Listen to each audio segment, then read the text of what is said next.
স্বামীর কবরের পাশেই চিরনিদ্রায় শায়িত হবেন বাংলাদেশের প্রথম নারী প্রধানমন্ত্রী বেগম খালেদা জিয়া।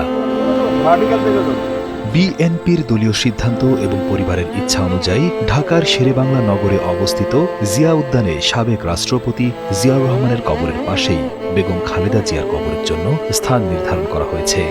আগামী ৩১ ডিসেম্বর রাষ্ট্রীয় মর্যাদায় তাকে দাফন করা হবে। ১৯৮১ সালে ৩০ মে ভোরে চট্টগ্রাম সার্কিট হাউসে এক ব্যর্থ সামরিক অভ্যুত্থানে প্রেসিডেন্ট জিয়াউর রহমান নিহত হন। সে বছর ২ জুন জিয়াউর রহমানের মরদেহ ঢাকায় আনা হয়।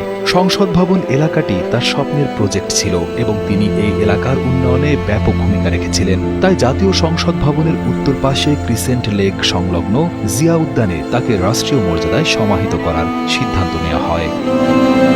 জিয়াউর রহমানের সমাধিটি বর্তমানে একটি আধুনিক স্থাপত্যের নিদর্শন। কবরের মূল অংশটি গোলাকার এবং স্বচ্ছ কাচের ছাদ দিয়ে আবৃত, যাতে দিনের আলো সরাসরি কবরের ওপরে পড়ে। এর চারপাশে মার্বেল পাথরের শৈল্পিক কারুকাজ এবং পুরো এলাকাটি গাছপালা ও প্রশস্ত হাঁটার পথ দিয়ে ঘেরা।